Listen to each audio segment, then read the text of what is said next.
In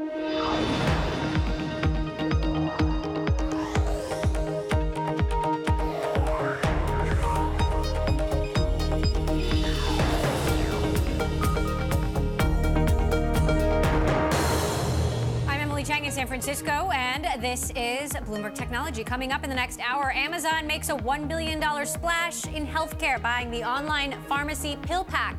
We will hear from an early investor in the startup and talk about how Amazon is shaking up the industry. Plus, President Trump cheers the groundbreaking of a FOXCONN plant in Wisconsin, while Chairman Terry Gou says the company's biggest threat is a possible trade war. And robots prepare for liftoff. IBM plans to launch an AI astronaut assistant on a SpaceX rocket. What this means for the next generation of space travel. But first, to our top story, Amazon is buying into the heart of the U.S. healthcare industry and shaking up the prescription drug machine. The e-commerce giant is buying online pharmacy PillPack for $1 billion, this according to people familiar with the matter. News of the deal sent shockwaves through an industry where U.S. consumers spent $329 billion on retail prescription drugs in 2016. Both Walgreens and CVS Health dropping over 8% when the news broke. This, the latest in a series of big-name moves by Amazon CEO Jeff Bezos. Remember, Amazon purchased Whole Foods last year for $13.7 billion. And this year, Bezos, Warren Buffett, and Jamie Dimon are creating a new venture to reshape employee health benefits. Here to discuss, we have Bloomberg Tech's senior executive editor, Brad Stone. Also with us in the studio, Mohan Naidu, managing director at Oppenheimer, who focuses on healthcare. And on the phone, we have George Zachary, a partner at CRV, who has invested in PillPack and is also on the company's board. Before George gets to run his victory lap, Brad, this is after months of speculation about Amazon making moves in the pharma industry. How much could this potentially shake up? Well, there was a couple of forms of speculation. One, we heard that Walmart was circling PillPack, and maybe George can tell us a little bit about why that didn't happen. And two, that Amazon was looking at taking out pharmacy licenses in several states. Well, now we know Amazon outmaneuvered a major competitor, and that it now suddenly has these mail delivery licenses in 50 states. So, you know, what does it mean? It means Amazon is almost instantly a big player in the pharmacy business. It means that PillPack has a bunch of more resources now to go fulfill its vision. And over the long term, it raises all sorts of interesting possibilities. Pharmacies at Whole Foods, pharmacies at Amazon Go stores. It's another bugle call that Jeff Bezos is serious about healthcare. George, can you share anything about how competitive this situation got? Was Walgreens a contender? Well, I wish I could say more, but unfortunately, I can't reveal any details about any of that. So I'm really sorry. Talk to us about the growth of PillPack. Obviously, you're an early investor. You've been on the board. You know, what is it that made this company so special? When I first met the founders, I was aware that this was a big problem. I had a family member who had dementia, who had to take prescriptions. I had other family members who had to take multiple prescriptions. And the average person over the age of 50 has to take 5 prescriptions in the U.S. And that involves staying on lines inside of a pharmacy, driving to a pharmacy, you know, taking multiple prescriptions at home, putting them into a pill box, remembering when to take them, remembering if there's potential interactions between them and separating them in time. And that's kind of a hassle for people. So my view on it was there needs to be a better way. So I automatically was looking for something, a company in the space that was a full-service company. And I heard about the company and had the good fortune to meet TJ Parker and Elliot Cohen, and they were the ideal founder set. And TJ's family was in the pharmacy business, and he just automatically understood the mind of people who buy prescriptions and what they do. So that's why I invested specifically, because he knew what people wanted. So we actually interviewed PillPack CEO TJ Parker a couple of years ago. Take a listen to what he had to say back in December 2016. The business model is no different than a traditional pharmacy. So we dispense medications for consumers. Their insurance company pays the bulk of those medications, and then they pay their copays. Other than that, the service is completely free. So we monetize the service the same way that any other pharmacy does, and we just happen to offer a broader level of services around that. So Mohan, how do you expect Amazon to integrate this acquisition? I think this removes the long speculation that Amazon is going to get into the dispensing of drugs, and I expect Amazon to use this as a leverage to start working on the pre-announced organization between JP Morgan and Berkshire and Amazon to start off on the pharmaceutical side. They also need to acquire something around the PBM landscape, because that's a big gap. Without PBM, the prescription benefit manager, it's hard to go and negotiate with employers or even contract with them. So my thinking right now is that they are going to either inbuild, insource, or try to acquire a company that has the capabilities of a PBM so that they can have an end-to-end solution to contract with employers and start dispensing medications to homes. Brad, how big a threat is this to Walgreens and CVS and, the incumbents? I mean, in the short term, maybe not a big one, because, PillPack is a limited service, as George mentioned, that's aimed primarily at people who take more than a few medications per day. They have brought two kinds of sort of innovation to bear. One, it's this OS where they're tracking and managing their patients' prescriptions and making sure that the combinations are healthy. And then two, they've got this neat little rectangular device that helps people manage their daily prescriptions. So, I've heard estimates of about 40,000 customers, probably not a significant threat to a Walgreens or a CVS. But, the power of Amazon behind it and Jeff Bezos' long-term thinking, I think that's why those stocks are down today. Mohan, how big a potential business could this be for Amazon? Okay, the retail drugs is about 1.5% to 2% of GDP, 10% of overall healthcare spending right now. That's a big business to be involved in. CVS makes right now about $200 billion, and predominant portion of that is in drugs. And Express Scripts does the similar amount of revenues in there on the PBM side. Now, this is kind of a big tangential direction that they are going in, trying to get technology involved in trying to drive medication adherence. With PillPack, it's just not dispensing the medication, it's packing it in a right way so that the patients can take it in the proper way so that they don't miss the medications in the right order. And that's a deviation, and the current incumbents have not done enough to and do by the similar way, bringing things. hardware to bear as a sort of accelerator for any retail experience is a very Amazon-like approach. Right, it is. Now, George, I know you can't talk about the specifics of this deal, but having been on the board of this company, having obviously poured a lot of time into researching this space, how do you see the pharma and the online pharma market changing over the next few years? When I invested in PillPack, I just thought there was a huge opportunity just to build a better pharmacy experience. So I'm not really sure how it's going to change, but I think it's going to get a lot better because people will have better access.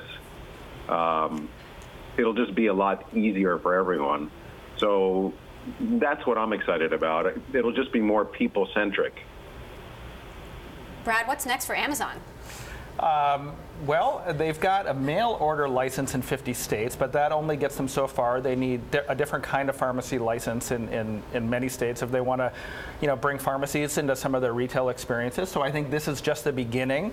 You mentioned buying a PBM. We're at the beginning. One advantage to this acquisition is they are now stockpiling healthcare innovators. You have TJ and Elliott from PillPack. You've got Atul Gawande now leading this joint venture with Warren Buffett and JP Morgan. So, a lot of interesting talent coming in-house at Amazon. All right, Brad Stone, our senior executive editor for Bloomberg Tech. Mohan Naidu, Oppenheimer Managing Director, thank you so much for stopping by. Also, George Zachary on the phone of CRV. Thanks for calling in. Later this hour, we are going to be speaking with David Frankel, managing partner and co-founder of Founder Collective and a lead investor in PillPack as well. He'll join us ahead.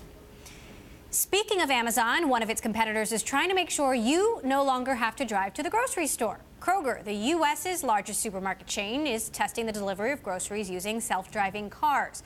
Kroger is partnering with Bay Area startup Nuro on a vehicle that can steer itself from the grocery store to a customer's home.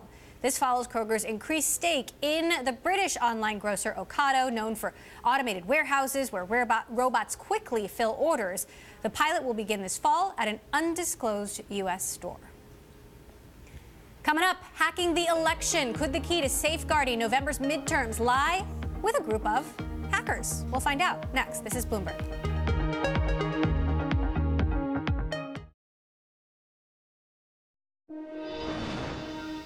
The midterm elections are just around the corner, and Russia's attack on the 2016 presidential elections continues to haunt the United States. The risk of electronic voting systems being hacked is of paramount concern, so much so that those systems were named part of the nation's critical infrastructure by the Obama administration.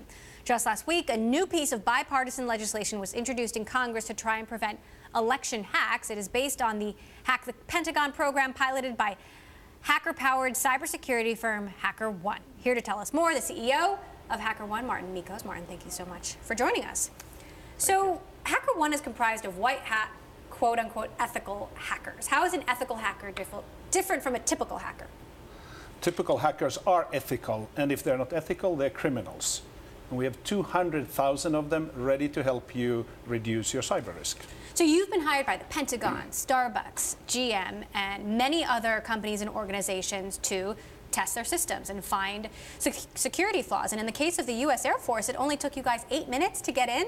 8 minutes to get in. We found 200 ways to get into the systems. That is very concerning, isn't it? It is very good that we found them because we tell them. So they're first to know and they fix them before anybody else gets to them. But certainly China and Russia, hackers there, are trying to get into these systems all day long, aren't they? Exactly. And that's why you need to ask the good guys to get there before them, before the subversive groups. So some critics find your tactics a little bit controversial and say, we can't necessarily trust these ethical hackers. They could turn certain vulnerabilities into blackmail. How do you respond to that? The bad guys are already out there. They are hacking you every single day, so it can't get any worse. And we vet and test our hackers. We track what they are doing. We know that they have good intent, and they are committed to reporting to you what they find. That's why we call them white hats. So how concerned are you that the U.S. midterm elections will be hacked again? I believe that democracy in the United States is threatened today by a multitude of risks, and one of them is the integrity of the election systems. And not so much that the results would be altered, but that the trust by the people in the system would erode. And that is a big risk. So, you know, President Trump has said he doesn't think the hack impacted the votes. Do you think that the votes themselves were impacted in the presidential election? In a way, it doesn't matter what we think. We must ensure full integrity of the systems. That's just part of democracy. So how do we do that? We fix the hacking machines. We fix democracy. We open source security and make sure we get the help from hackers outside. And slowly but surely we will fix all those problems. Can they actually be fixed? I mean, won't a determined hacker find a way into an electronic voting machine if they want to get there? We have such a large army of good hackers, so we can outpace them if we are invited to do so. How can you be sure? I have faith in the good intent of human beings, and we've shown it. We've found, and our customers have fixed over 72,000 valid security holes already. So we know that if we just start working on it, we will get there. Are electronic voting systems the way to go, or should we move back to paper ballots? That's a great question. I think it is a political question. It's a question for the political decision makers. We can certainly build technology that will allow the politicians to make whatever determination they make. And in addition to the elections, you know, we've been talking about how, you know, other parts of the U.S. infrastructure, our electric grid, for example, are, right, you know, very vulnerable to attacks if they're not being attacked at this very moment. Should we be waiting for the big one, so to say, the big hack attack that cripples U.S. infrastructure? The likelihoods are high, but I do think the ship is already turning, and we have much better cybersecurity awareness today. The hygiene, cybersecurity hygiene is improving. So I do think we are on a path to a better future, but on the path there we may have some serious breaches. All right, Martin MICKOS, CEO of HackerOne. Thanks for stopping by. Thank you. Coming up, betting on the crypto market. As Japan's biggest messaging service opens a crypto exchange, we will hear from the CEO of blockchain. This is Bloomberg.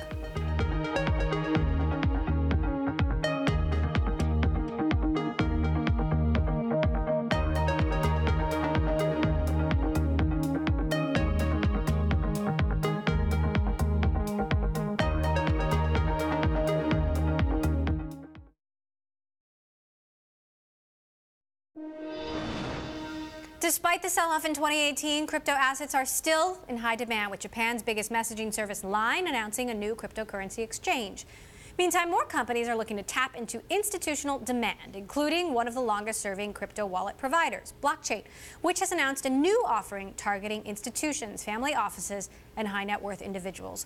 Bloomberg's Caroline Hyde has more from London. Caroline, what do you got?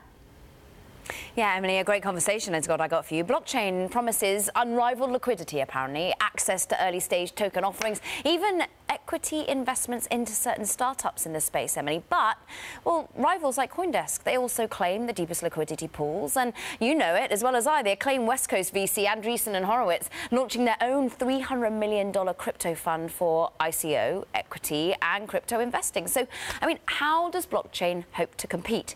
We got this exclusive take. It's the company's CEO, Peter Smith. I think today the institutional market is really immature. There's not a lot of really mature platforms out there that are staffed by the kind of people that institutions are used to dealing with. And so really institutions are looking to get exposure in a safe way, and increasingly they're motivated about getting best execution. But today the institutional market in crypto is very immature and fairly nascent. So talk to us, therefore, about when you're looking at Circle Trade, when I'm looking at the likes of Coinbase, they are already offering to institutional clients. I want to know how you're going to be different. I want to understand how the liquidity you're going to provide is measured, for example. Sure. So Circle Trade is an OTC desk. Similar story with Coinbase. So they're offering a trading facility.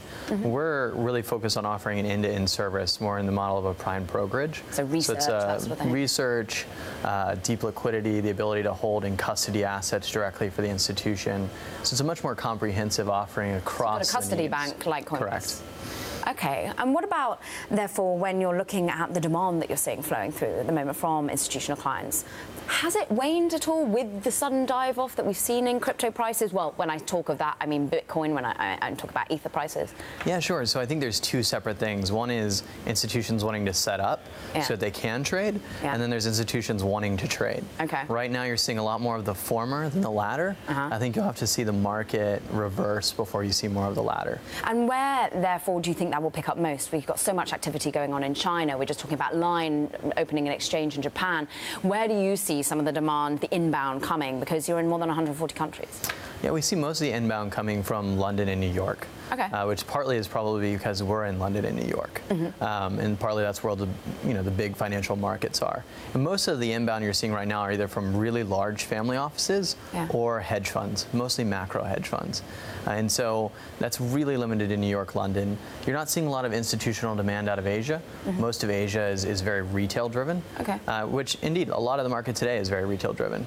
And when you are based in New York and indeed in London, how do you see the regulatory environment? Because you're not going to be, you're offering end-to-end, as you say. You're not going to be just be offering access to certain cryptocurrencies that we know well, like Bitcoin and Ether, but you're saying you're going to perhaps give access to ICOs, so initial coin offerings. You might get access to the equity of certain companies. But when I talk of ICOs, I think immediately of regulation. And what does it look like? Are you going to go for those that are already ready to be deemed a so-called security? Generally speaking, the regulatory environment is easier for institutional clients. Consumers are under a different regulatory environment, which is based a lot around consumer protection. So it is a little easier on institutions. At the same time, it is really difficult to figure out where some of this is going. You saw the SEC about a week ago release a lot of very helpful guidance, which I think will make it a lot easier for institutions to get exposure. At the end of the day, though, a lot of it comes down to reputation management. And as a firm, we lean heavily on our board and on our legal staff to figure out which assets we want to be committed to in the long term. That was Blockchain CEO Peter Smith. Emily, he always has a healthy dose of reality when it comes to particularly the hype around crypto, the prices surging around crypto, and the fact that they have fallen off so much. I thought it was interesting that his take is, look, institutional interest is still nascent, and maybe we're going to have to see some recovery in prices before they really start to get involved.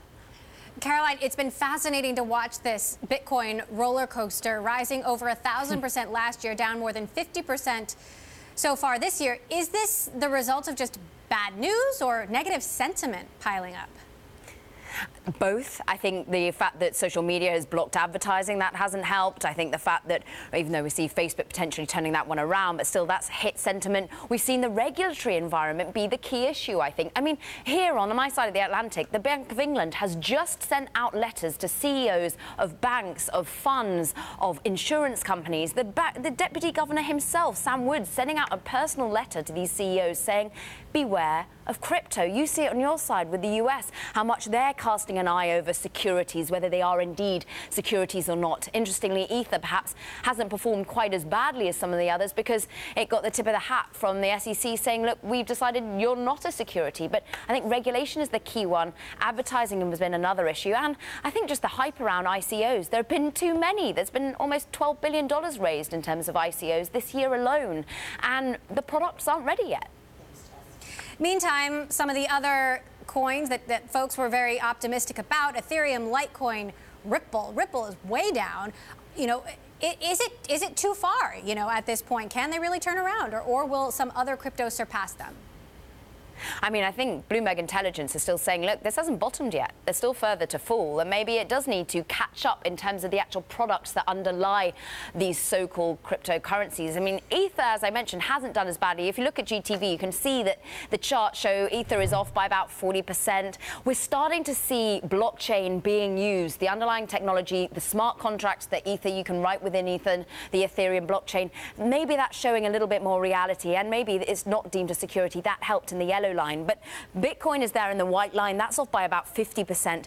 But check out the bottom. You mentioned it, Ripple, off by about 80%. Why? I guess because the mighty fall the hardest. It was up 35,000% last year, so it's come down the most. But also there are some underlying issues with Ripple, many feeling like it's not quite as decentralized as many would like it to be. So what is it that is keeping some investors so optimistic despite so many people saying the party is over? Yeah, I hear it time and again, don't you, from bank CEOs in particular saying, I'm not so sure about the cryptocurrencies, but I really like the underlying technology of blockchain. And I think that's why the hype actually totally refuses to come draining out entirely, because some of these cryptocurrencies, some of these ICOs have value. You've just got to start the network to expand. You've got to also scale them. We've got Ethereum and Bitcoin being hampered by the scalability problem. That is being tackled. Research is being put into it. I think eventually a lot of them will have value, but many of them, about 80%, have been deemed scams thus far, Emily. All right, Bloomberg's Caroline Hyde live for us in London. Caroline, thanks so much. Coming up, FOXCONN is breaking ground on a $10 billion plant in the U.S. heartland, all with the backdrop of rising trade tensions between Washington and Beijing. This is Bloomberg.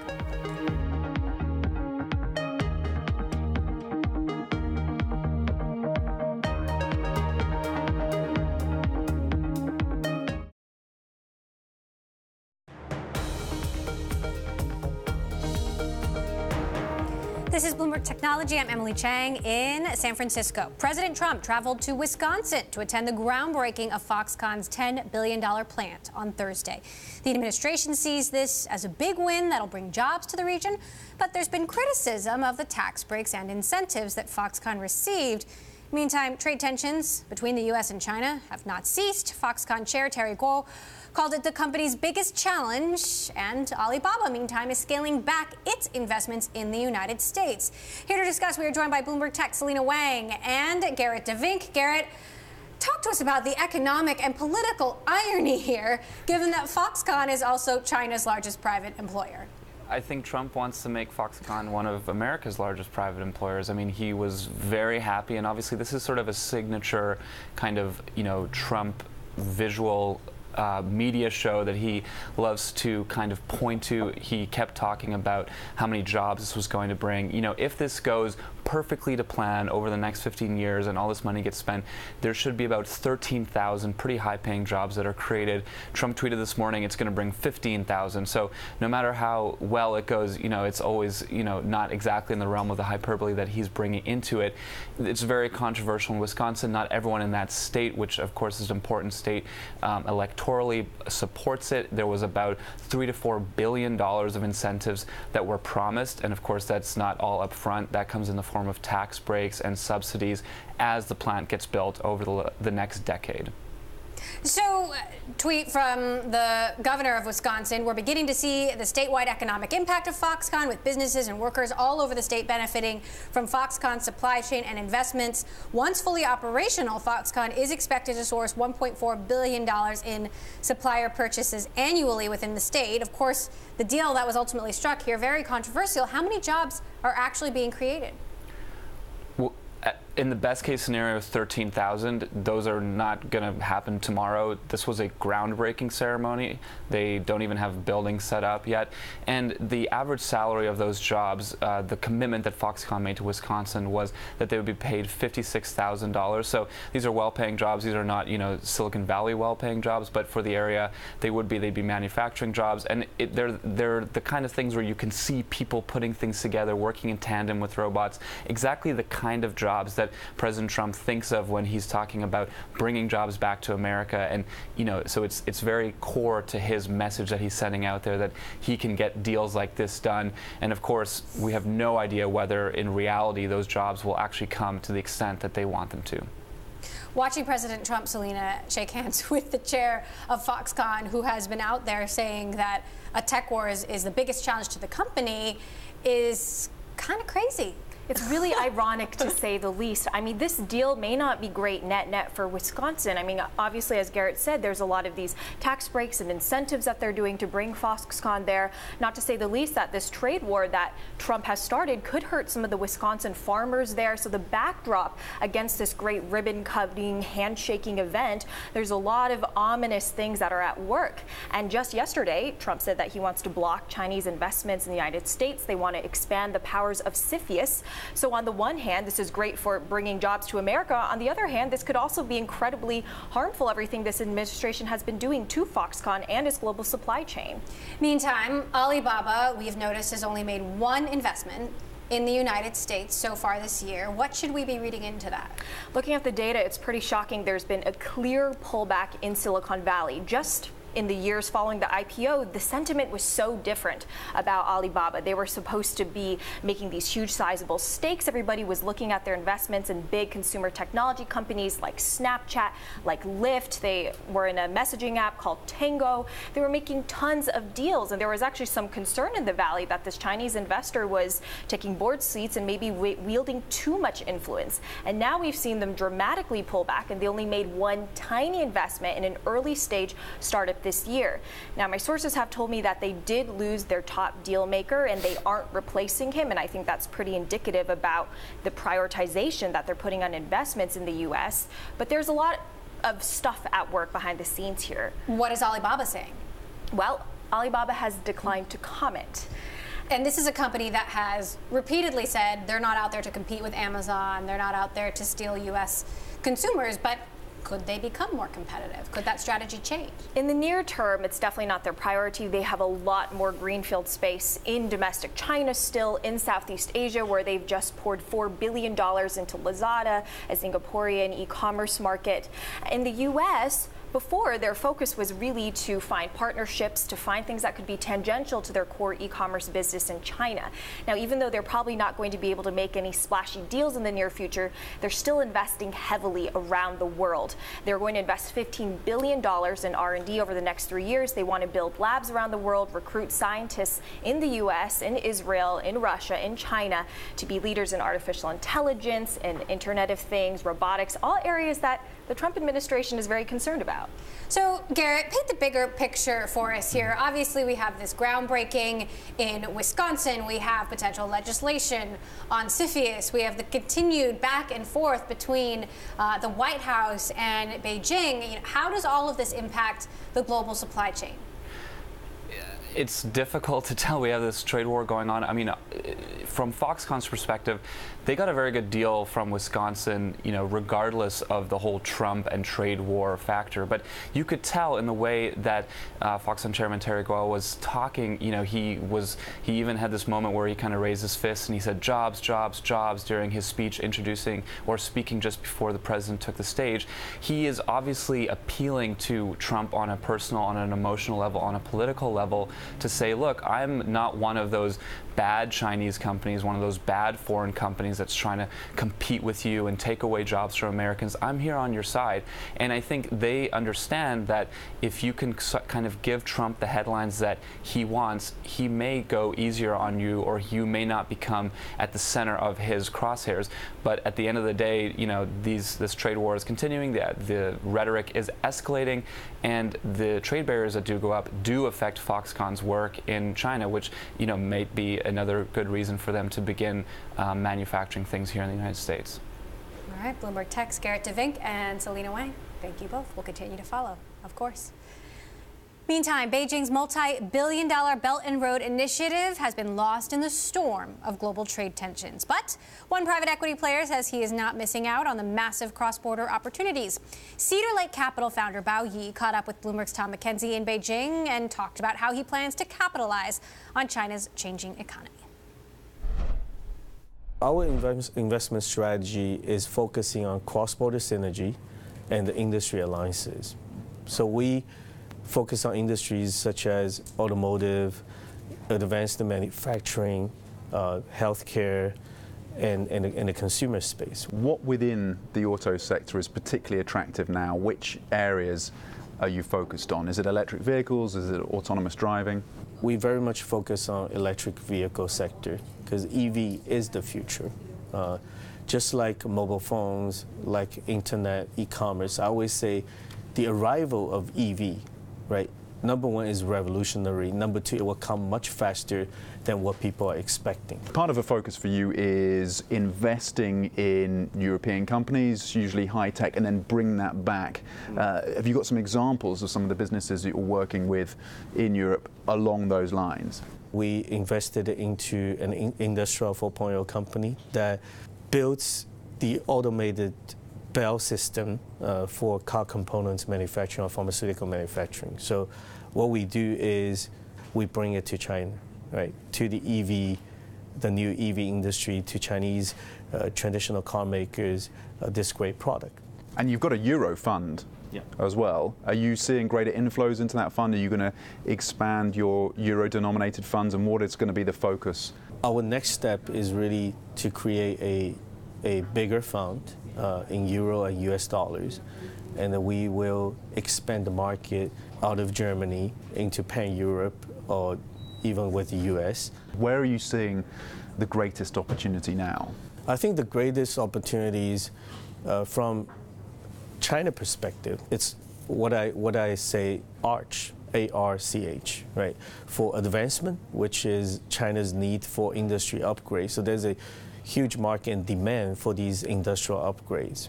And there's also Renaissance, which is China's one belt and one road strategy.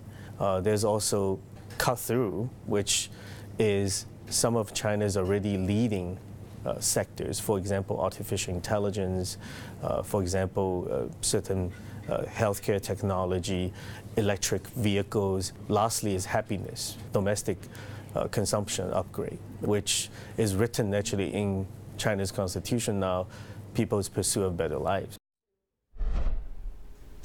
That was Cedar Lake Capital founder Bao Yi speaking to Bloomberg's Tom McKenzie as part of our Venture China series. Well, Microsoft is closing the gap with Amazon in obtaining federal security approvals. It provides an edge for the company over other potential bidders in the Pentagon's winner-take-all multi-billion-dollar cloud contract. Amazon is the only tech firm currently certified to store the government's most classified and sensitive data, which other companies complain favors it for the deal. The Pentagon will award the contract in September. Coming up, AI in space. The International Space Station is getting a new member, and people are calling it Alexa in space. But what makes it different? That's next. This is Bloomberg.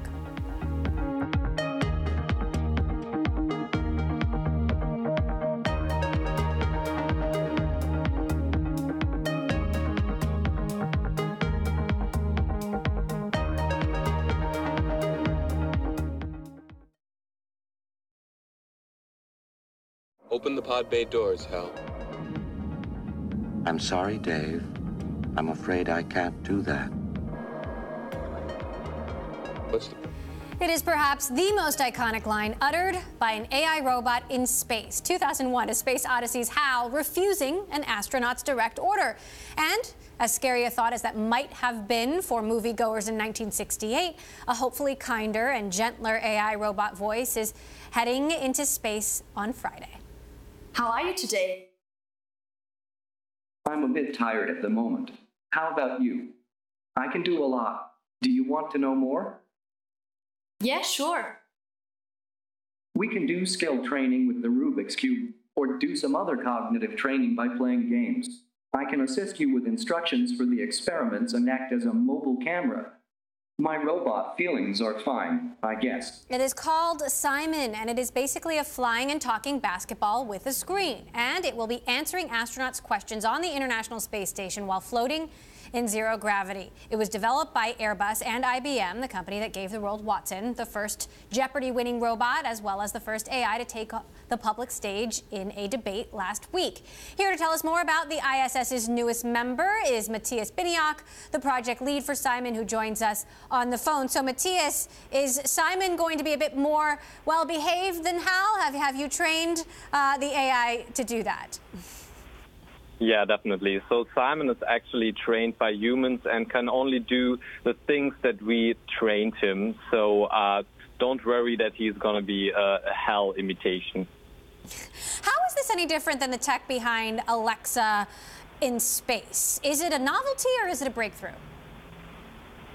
It's definitely a novelty. We are having very deep conversations with Simon based on IBM Watson.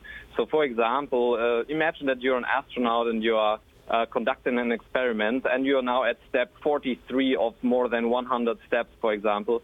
And what you can ask Simon is, for example, what kind of tool do I need to use right now? Or why do I need to use Teflon right now and not any other material? And those kind of questions Simon is able to answer. So he kind of incorporates context into his conversation. So give us some more examples. What do you imagine astronauts will actually be asking for Simon's help with? Yeah, actually right now the main focus is on these experiments.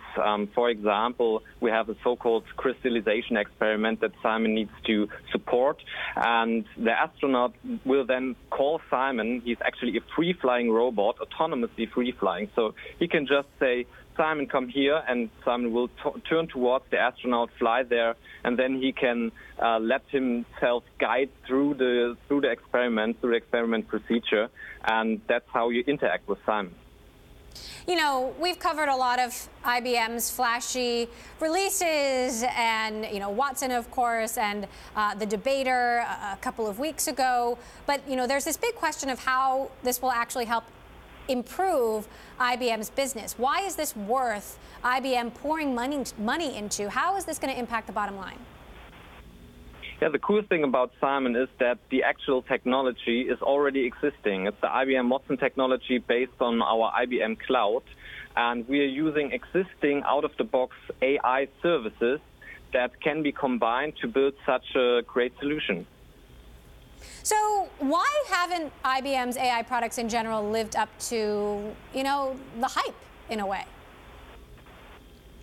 I think we are quite living up to the hype, in my opinion. And it really depends always on how much you train a system and how good you train a system. And we started with the project Simon in 2016, working together with Airbus and also the German Space Agency to make Simon happen, actually. And we trained him quite a lot, and that's why it's very good system right now. Matthias Biniak of IBM. We'll leave it there. Thanks so much for joining us. We'll be right back.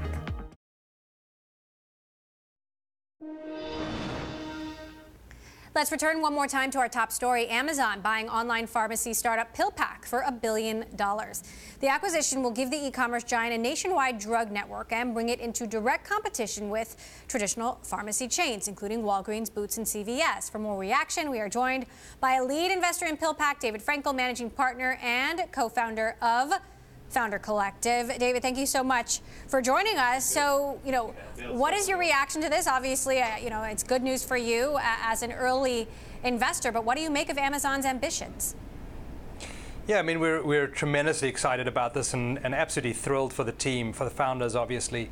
And it's a huge leg up for PillPack. These are like probably the most mission-driven founders I've ever come across. They had fantastic options, both in terms of financing and acquisition, and ultimately they view this as the launch pad to continue the mission. So, where do you think this is going? You've certainly spent a lot of time researching the pharma business. You've got the big incumbents like Walgreens and CVS. You have Amazon, buying an upstart here. How do you expect this industry to transform over the next few years? I think it's like all tech advances, is it feels like it's going very slowly until it feels like it's going very, very quickly. And I think that Amazon's been putting, putting people in position to look at this space for the last few years. PillPack has been working furiously at it, literally bowling over challenge after challenge to get to where they are. And I think ultimately what you're looking at is exactly the way Amazon provides delivery of anything else you need. They'll ultimately deliver your drugs too. So any way you interact with Amazon in terms of home delivery, you should expect to do that in terms of pharmacy now too. I think that's the ultimate vision. Now, in many ways, PillPack, and we heard a bit from the CEO from an earlier interview, he said, we're not that much different than a traditional, pharmacy. What is it that you think is that makes PillPack so special and such an attractive target for Amazon? I think it's always what you don't see. People interact with PillPack in terms of the box and the blister pack of meds, and it's delightful. It means you don't have to sort out meds in traditional pill boxes. The real asset that PillPack has built is very much behind the scenes. There's a product called Pharmacy OS, which really harmonizes a bunch of very, very difficult, truly spaghetti code in this industry, archaic, old systems where you need to adjudicate drug by drug in a package on a sub-second basis. And their ability, the tech that's been built behind the scenes to do that quickly, and then literally everything behind the scenes that gets the right drugs to you at the right time that you can take in the right time. It sounds incredibly simple, just like self-driving cars or Uber sounded simple. The complexity to actually produce that was tremendous, and I think that when Amazon really got under the skin of that, tremendous simpatico arose from that. So I think there's a platform in PillPack that is very, very tough to beat. Aspirationally, many will want to do this, many will have to do this. To actually get there in an incredibly seamless, integrated way, given the complexity of the US health system, is really complicated. And I think that Amazon recognized that. How big a threat do you think this is to the incumbents like Walgreens and CVS? I think I can speculate as well as anyone else. I think that they will have to respond, and they will have to respond more energetically. That's not to say that the traditional retailers haven't started to think a lot about this, but certainly this action would throw down the gauntlet and accelerate in a way that I think is ultimately going to be exceptionally good for all consumers, and ultimately was the mission that the founders of PillPack, TJ and Elliott, set out to accomplish. All right, David Frankel, managing partner and co-founder of Founder Collective and early investor in PillPack. Thanks so much. Well, Bloomberg's Emma Chandra explained PillPack's disruptive model and took a look inside the company's operations. Check it out.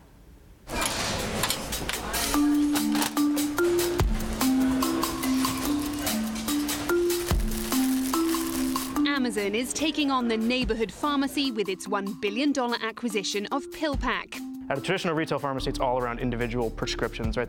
An online pharmacy with a different approach. Instead of having 7 or 8 different bottles, you get one of these boxes. That box is delivered to a customer every few weeks. And then you literally have a pack for each time of the day.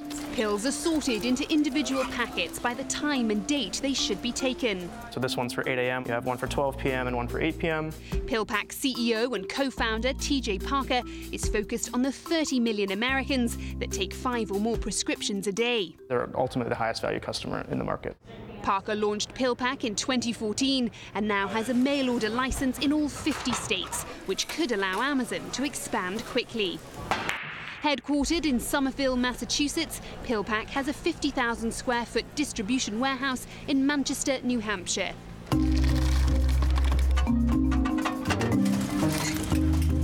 Here, robots help sort pills, and software automates many routine pharmacy tasks like verifying refills and confirming insurance.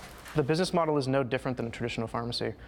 So we dispense medications for consumers. Their insurance company pays the bulk of those medications, and then they pay their copays. Other than that, the service is completely free. PillPack also has relationships with most major drug benefit managers, including Express Scripts and CVS, and says it works with most Medicare Part D drug plans. And while CVS or Walgreens could mimic the model, Parker isn't worried. They don't think about the overall value of a consumer. Their systems are all designed to be about an individual transaction. So if they decided that they had to build an equivalent of PillPack, they could certainly do it. It's just going to take a long time. Emma Chandra for Bloomberg News. And that does it for this edition of Bloomberg Technology. From San Francisco, I'm Emily Chang. This is Bloomberg.